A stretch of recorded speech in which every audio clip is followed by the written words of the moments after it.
totoo lang, kaya ko naman sana dalhin hanggang libingan ang sekreto namin dalawa. Ang problema, pamilya na ang pinag-uusapan dito.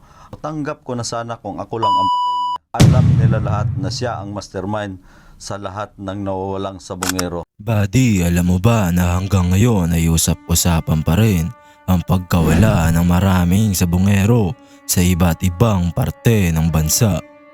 Maraming teorya, maraming haka-haka. Pero ngayong linggo ay may biglang lumutang na bagong impormasyon.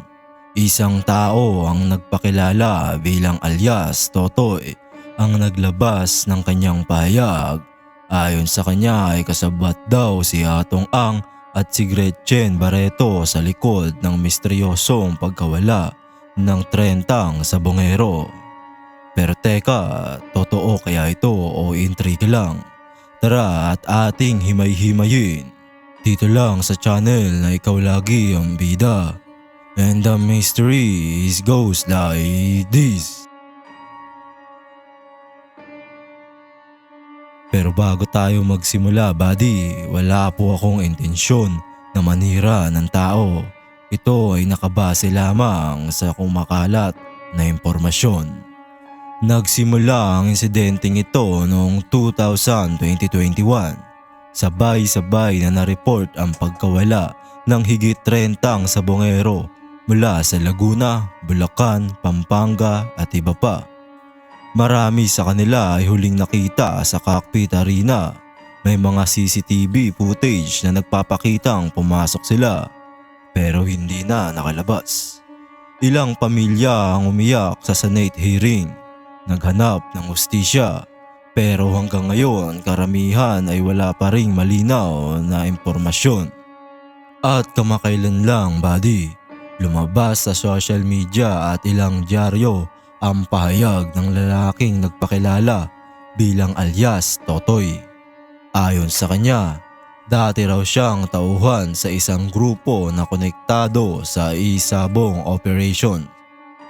Ayon sa kanyang kwento, may organized scheme daw para mawala ang ilang players na may utang o isyo sa operasyon. Pero ang pinakamainit niyang sinabi ay ang hindi ito gagalaw kung walang basbas ni na Atong Ang.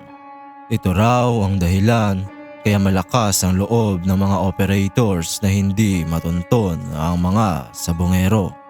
Siyempre, buddy, big deal ito.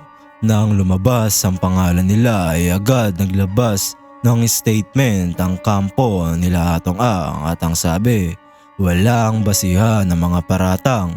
Hindi kami sangkot sa pagkawala. At si Gretchen Barreto naman ay hindi pa direktang nagsasalita. Pero sabi ng kanyang abogado ay pure hearsay daw ang pahayag ni alias Totoy. Dito tayo mag-a-analyze, buddy. May ebidensya ba na mag-uugnay sa kanila? Sa ngayon, wala pang ipresentang dokumento o video o sworn affidavit. Bakit biglang lumutang si alias Totoy? Iba't ibang haka-haka. Gusto raw niya ng proteksyon kapalit ng impormasyon. O baka ginagamit siya ng ibang interesadong grupo. Ano ang sabi ng mga pamilya? Yung ibang pamilya ay umaasa na baka ito na ang lead na matagal na nilang hinihintay. Pero sabi ng NBI, kailangan pa ng matibay na pruweba bago seryosohin ang akasyon. Sa ngayon, buddy, iniimbestigahan ng DOJ at Senate ang bagong aligasyon. May mga planong ipatawag si alias Totoy sa Senate inquiry para mag-explain ng harapan. Kung may maipakitang matibay na ebidensya, pwedeng umusad ang kaso. Pero kung puro kwento lang ay baka mauwi sa wala. So ayun, buddy, ang pagkawala ng mga sabongero, isa sa pinakamalaking misteryo sa mga nakaraang taon. At ngayon ay may bagong naglalantad. At ang tanong nating lahat, ito ba ay totoo o scripted lang? Ikaw, buddy, ano sa tingin mo? May malalim bang sindikato sa likod nito o sadyang malikot lang ang isipan ng tao? I-comment mo dyan sa ibaba at mag-like ka na rin kung gusto mo pa ng ganitong kwento. dito lang sa channel na kung saan na ikaw lagi ang bida.